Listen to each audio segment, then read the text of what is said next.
जय श्री कृष्ण। यतन्तो योगिनश्चैनं पश्यन्त्यात्मन्यवस्थितं यतन्तोऽप्यकृतात्मानो नैनं पश्यन्त्यचेतसः। अध्याय 15 श्लोक 11। व्याख्या। यतन्तो योगिनश्चैनं पश्यन्ति। यहाँ योगिनः पद उस सांख्य योगी साधक को का वाचक है जिनका एकमात्र उद्देश्य परमात्मा तत्व को प्राप्त करने का बन चुका है।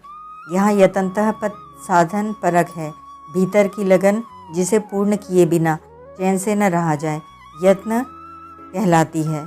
जिन साधकों का एकमात्र उद्देश्य परमात्मा तत्व को प्राप्त करना है उनमें असंगता, निर्ममता और निष्कामता स्वतः आ जाती है। उद्देश्य की पूर्ति के लिए अनन्य भाव से जो उत्कंठा, तत्परता, व्याकुलता, विरह युक्त चिंतन, प्रार्थना एवं विचार साधक के हृदय में प्रकट होते हैं, उन सबको यहाँ यतन्तः पद के अंतर्गत समझना चाहिए।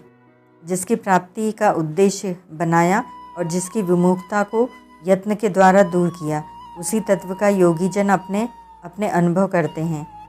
परमात्मा के पूर्ण सम्मुख हो जाने के बाद योगी की परमात्मा तत्व में सदा सहज स्थिति रहती है। यही पश्यन्ति पद का भाव है। जो सांख्य योगी साधक सत असत्य के विचार द्वारा सत तत्व की प्राप्ति और असत संसार की निवृत्ति करना चाहे, विवेक की सर्वथा जागृति होने पर वे अपने आप में स्थित परमात्मा तत्व का अनुभव कर लेते हैं। परमात्मा तत्व से देश काल की दूरी नहीं है, वह समान रूप से सर्वत्र एवं सदैव विद्यमान है। वही सब भूतों के हृदय में स्थित सबका आत्मा है। इसीलिए योगी लोग अपने आप में ही इस तत्व का अनुभव कर लेते हैं। सत्ता, अस्तित्व या हैपन दो प्रकार की होती है। पहला विकारी और दूसरी स्वतः सिद्ध। जो सत्ता उत्पन्न होने के बाद प्रतीत होती है वह विकारी सत्ता कहलाती है, और जो सत्ता कभी उत्पन्न नहीं होती, प्रत्युत सदा अनादिकाल से ज्यों की त्यों रहती है, वह स्वतः सिद्ध सत्ता कहलाती है। इस दृष्टि से संसार एवं शरीर की सत्ता विकारी और परमात्मा एवं आत्मा की सत्ता स्वतः सिद्ध है। विकारी सत्ता को स्वतः सिद्ध सत्ता में मिला देना भूल है। विकारी सत्ता शरीर को स्वतः सिद्ध सत्ता में मिलाने का तात्पर्य है अपने को शरीर मानना, अहमता, और शरीर को अपना मानना, ममता। अपने को शरीर मानने से शरीर सत्य प्रतीत होता है और शरीर को अपना मानने से शरीर में प्रियता होती है। उत्पन्न हुई विकारी सत्ता से संबंध विच्छेद करके अनुत्पन्न स्वतः सिद्ध सत्ता में स्थित होना ही आत्मनि वस्थितम अवस्थितम पदों का भाव है। जीव चेतन ने भगवत प्रदत्त विवेक का अनादर करके शरीर जड़ को मैं और मेरा मान लिया, अर्थात शरीर से अपना संबंध मान लिया। जीव के बंधन का कारण यह माना हुआ संबंध ही है। यह संबंध इतना दृढ़ है कि मरने पर भी छूटता नहीं, और कच्चा इतना है कि जब चाहे तब छोड़ा जा सकता है। किसी से अपना संबंध जोड़ने अथवा तोड़ने में जीव सर्वथा स्वतंत्र है। इसी स्वतंत्रता का दुरुपयोग करके जीव शरीर आदि विजातीय पदार्थों से अपना संबंध मान लेता है। अपने विवेक शरीर से अपनी भिन्नता का ज्ञान को महत्व न देने से विवेक दब जाता है। विवेक के दबने पर शरीर जड़ तत्व की प्रधानता हो जाती है और वह सत्य प्रतीत होने लगता है। सत्संग, स्वाध्याय आदि से जैसे जैसे विवेक विकसित होता है, वैसे वैसे शरीर से माना हुआ संबंध छूटता चला जाता है। विवेक जागृत होने पर परमात्मा चिन्मय तत्व से अपने वास्तविक संबंध का, उसमें अपनी स्वाभाविक स्थिति का अनुभव हो जाता है। यही आत्मनि अवस्थितम पदों का भाव है। विकारी सत्ता संसार के संबंध से अहमता, मैंपन की उत्पत्ति होती है। यह अहमता दो प्रकार से मानी जाती है।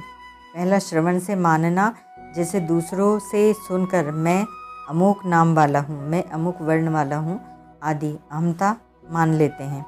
दूसरा क्रिया से मानना, जैसे व्याख्यान देना, शिक्षा देना, चिकित्सा करना आदि क्रियाओं से मैं वक्ता हूँ, मैं शिक्षक हूँ, मैं चिकित्सक हूँ आदि अहमता मान लेते हैं। ये दोनों ही प्रकार की अहमता सदा रहने वाली नहीं है, जबकि है रूप स्वतः सिद्ध सत्ता सदा रहने वाली है। मैं रूप में मानी हुई अहमता त्याग होने पर हूँ रूप विकारी सत्ता भी स्वतः त्याग हो जाता है और योगी को है रूप स्वतः सिद्ध सत्ता में अपनी स्थिति का अनुभव हो जाता है। यही अपने आप में तत्व का अनुभव करना है।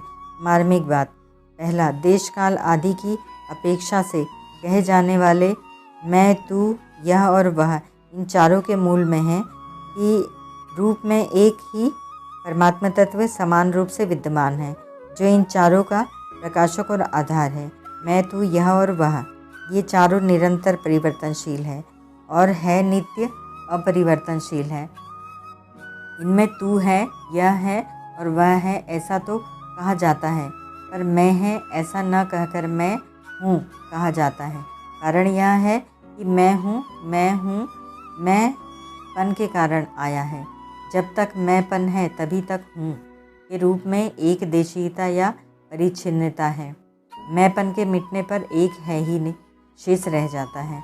आत्मनि अवस्थितम का तात्पर्य यह है कि हूँ में है और है में हूँ स्थित है।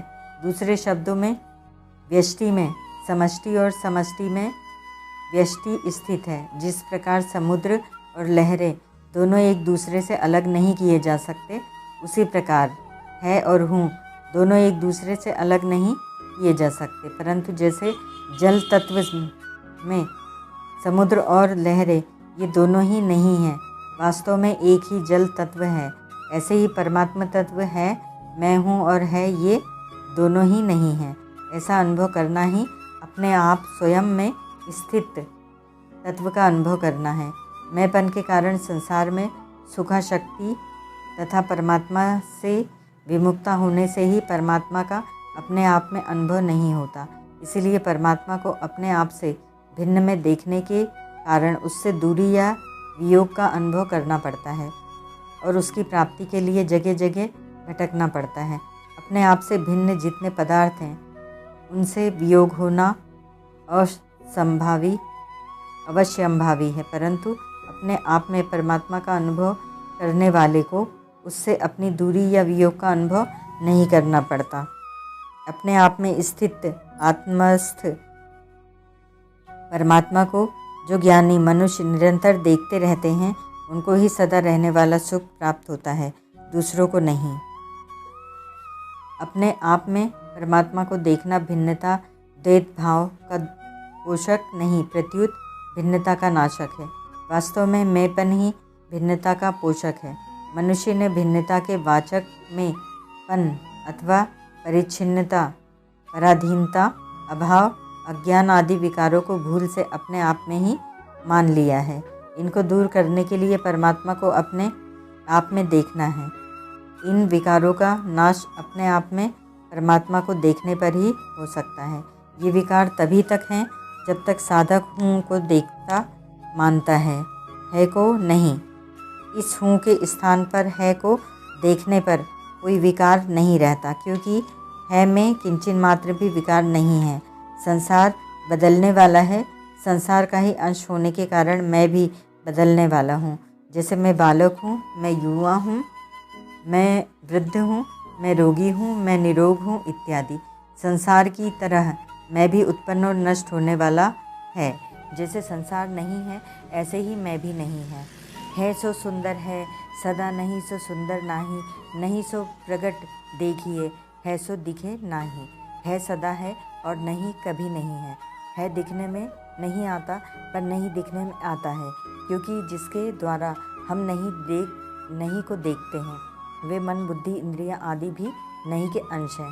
त्रिपुटी में देखना सजातीयता में ही होता है, अर्थात त्रिपुटी से होने वाले कारण सापेक्ष ज्ञान में सजातीयता का होना आवश्यक है। अतः नहीं के द्वारा नहीं को ही देखा जा सकता है को नहीं। है का ज्ञान त्रिपुटी से रहित कारण निरपेक्ष है।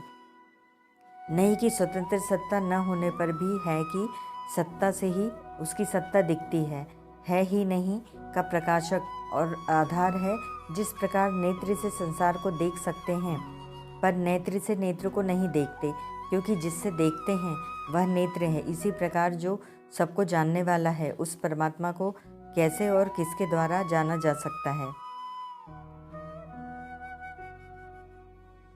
विज्ञातार मरे केन विजानीयात ब्रह्मदारण्यक 2:4-14। जो है से प्रकाशित होता है वह नहीं है को कैसे प्रकाशित कर सकता है। अपने आप में स्थित तत्व है का अनुभव अपने आप है से ही हो सकता है। इंद्रिया मन बुद्धि आदि नहीं से बिल्कुल नहीं। अपने आप से होने वाला ज्ञान स्वाधीन और दूसरों मन बुद्धि आदि से होने वाला ज्ञान पराधीन होता है। अपने आप में स्थित तत्व का अनुभव करने के लिए किसी दूसरे की सहायता लेने की जरूरत भी नहीं है। कानों से सुनने, मन से मनन करने, बुद्धि से विचार करने आदि उपायों से कोई तत्व को नहीं जान सकता, कारण कि इंद्रिया मन बुद्धि देश काल वस्तु आदि सब प्रकृति के कार्य हैं। प्रकृति के कार्य से उस तत्व को कैसे जाना जा सकता है जो प्रकृति से सर्वथा अतीत है। अतः प्रकृति के कार्य का त्याग, संबंध विच्छेद करने पर ही तत्व की प्राप्ति होती है और वह अपने आप में ही होती है। साधक से सबसे बड़ी गलती यह होती है कि वह जिस रीति से संसार को जानता है उसी रीति से परमात्मा को भी जानना चाहता है, परंतु संसार और परमात्मा दोनों को जानने की रीति एक दूसरे से विरुद्ध है। संसार को इंद्रिया मन बुद्धि आदि के द्वारा जाना जाता है क्योंकि उसकी जानकारी करण सापेक्ष है, परंतु परमात्मा को इंद्रिया मन बुद्धि आदि के द्वारा नहीं जाना जा सकता क्योंकि उसकी जानकारी करण निरपेक्ष है। जड़ता के आश्रय से चिन्मयता में स्थिति का अनुभव हो ही नहीं सकता। जड़ता स्थूल सूक्ष्म और कारण शरीर का आश्रय लेकर जो परमात्मा तत्व का अनुभव करना चाहते हैं वे पुरुष समाधि लगाकर भी परमात्मा तत्व का अनुभव नहीं कर पाते, क्योंकि समाधि भी कारण शरीर के आश्रित रहती है। जो परमात्मा को अपना तथा अपने को परमात्मा का जानते हैं वे ज्ञान रूप नेत्रों वाले योगी लोग शरीर इंद्रिया मन बुद्धि आदि से अपने को अलग करके अपने आप में स्थित परमात्मा तत्व का अनुभव कर लेते हैं, परंतु जो शरीर को अपना और अपने को शरीर का मानते हैं वे विमूढ़ और अकृतात्मा पुरुष शरीर इंद्रिया मन बुद्धि आदि के द्वारा यत्न करने पर भी अपने आप में स्थित परमात्मा तत्व का अनुभव नहीं कर पाते। दूसरा, आत्मनि अवस्थितम पदों में भगवान ने अपने को संपूर्ण प्राणियों की आत्मा में स्थित सर्वव्यापी बताया है। इसका अनुभव करने के लिए साधक को ये 4 बातें दृढ़तापूर्वक मान लेनी चाहिए। पहला, परमात्मा यहाँ है। दूसरा, परमात्मा अभी है। तीसरा, परमात्मा अपने में है। चौथा, परमात्मा अपने हैं। परमात्मा सब जगह सर्वव्यापी होने से यहाँ भी है, सब समय तीनों लोकों में होने से अभी भी हैं, सब में होने से अपने में भी है और सबके होने से अपने भी हैं। इस दृष्टि से परमात्मा यहाँ होने से उनको प्राप्त करने के लिए दूसरी जगह जाने की आवश्यकता नहीं है। अभी होने से उनकी प्राप्ति के लिए भविष्य की प्रतीक्षा करने की आवश्यकता नहीं है। अपने में होने से उन्हें बाहर ढूंढने की आवश्यकता नहीं है और अपने होने से उनके सिवाय किसी को भी अपना मानने की आवश्यकता नहीं है। अपने होने से वे स्वाभाविक ही अत्यंत प्रिय लगेंगे। प्रत्येक साधक के लिए उपयुक्त 4 बातें अत्यंत महत्वपूर्ण और तत्काल लाभदायक हैं। साधक को ये 4 बातें दृढ़ता से मान लेनी चाहिए। समस्त साधनों का यह सार साधन है। इसमें किसी योग्यता अभ्यास गुण आदि की भी जरूरत नहीं है। ये बातें स्वतः सिद्ध और वास्तविक है, इसीलिए इसको मानने के लिए सभी योग्य हैं, सभी पात्र हैं, सभी समर्थ हैं। शर्त यही है कि वे एकमात्र परमात्मा को ही चाहते हों। जिन्होंने अपना अंतःकरण शुद्ध नहीं किया है उन पुरुषों को यहाँ अकृतात्मनामानः कहा गया है। सत असत्य के ज्ञान विवेक को महत्व न देने के कारण ऐसे पुरुषों को अचेतसः कहा गया है।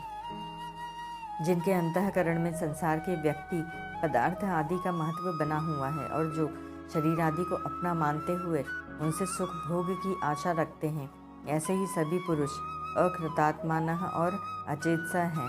ऐसे पुरुष तत्व की प्राप्ति तो चाहते हैं, पर वे शरीर मन बुद्धि आदि जड़ प्राकृत पदार्थों की सहायता से चेतन परमात्मा तत्व को प्राप्त करना चाहते हैं। परमात्मा जड़ पदार्थों की सहायता से नहीं, प्रत्युत जड़ता के त्याग संबंध विच्छेद से मिलते हैं।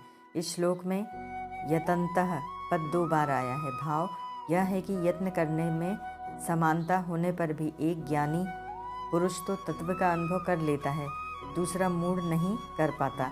इससे यह सिद्ध होता है कि शरीर, इंद्रियां, मन, बुद्धि के द्वारा किया गया यत्न तत्व प्राप्ति में सहायक होने पर भी अंतःकरण जड़ता के साथ संबंध बने रहने के कारण और अंतःकरण में सांसारिक पदार्थों का महत्व रहने के कारण यत्न करने पर भी तत्व को प्राप्त नहीं किया जा सकता। जिनकी दृष्टि असत सांसारिक भोग और संग्रह पर ही जमी हुई है, ऐसे पुरुष सत तत्व को कैसे देख सकते हैं। अकृतात्मा और अचेत पुरुष करने में तो ध्यान, स्वाध्याय, जप आदि सब कुछ करते हैं, पर अंतःकरण में जड़ता, सांसारिक भोग और संग्रह का महत्व रहने के कारण उन्हें तत्व का अनुभव नहीं होता। यद्यपि ऐसे पुरुषों के द्वारा किया गया यत्न भी निष्फल नहीं जाता, तथापि तत्व का अनुभव उन्हें वर्तमान में नहीं होता। वर्तमान में तत्व का अनुभव जड़ता का सर्वथा त्याग होने पर ही हो सकता है। जिसका आश्रय लिया जाए उसका त्याग नहीं हो सकता, यह नियम है। अतः शरीर, मन, बुद्धि आदि जड़ पदार्थों का आश्रय लेकर साधक जड़ता का त्याग नहीं कर सकता। इसके सिवाय मन, बुद्धि आदि जड़ पदार्थों को लेकर साधन करने वाले में सूक्ष्म अहंकार बना रहता है, जो जड़ता का त्याग होने पर ही निवृत्त होता है। जड़ता का त्याग करने का सुगम उपाय है एकमात्र भगवान का आश्रय लेना, अर्थात मैं भगवान का हूँ, भगवान मेरे हैं। इस वास्तविकता को स्वीकार कर लेना, इस पर अटल विश्वास कर लेना। इसके लिए यत्न या अभ्यास करने की जरूरत नहीं है। वास्तविक बात को दृढ़तापूर्वक स्वीकार मात्र कर लेने की जरूरत है। परिशिष्ट भाव। सदा न भोग साथ रहता है, न संग्रह साथ रहता है।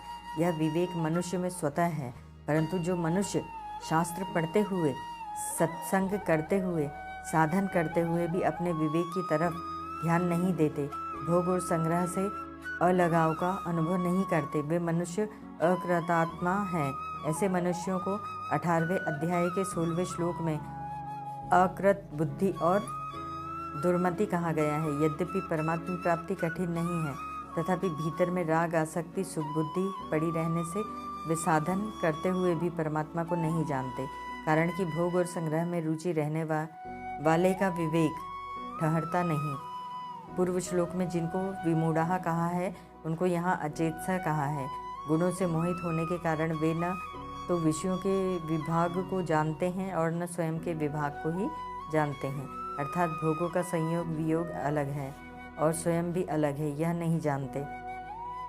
7वें से 11वें श्लोक तक के इस प्रकरण में भगवान यह बताना चाहते हैं कि मेरा अंश जीवात्मा बिल्कुल अलग है और जिस सामग्री, शरीर आदि पदार्थ और क्रिया को वह भूल से अपनी मानता है, वह बिल्कुल अलग है।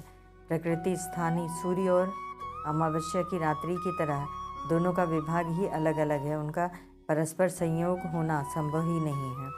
जो उपर्युक्त जड़ और चेतन दोनों के विभाग को सर्वथा अलग अलग देखता है, वही ज्ञानी और योगी है, परंतु जो दोनों को मिला हुआ देखता है, वह अज्ञानी और भोगी है। ओम तत्सत।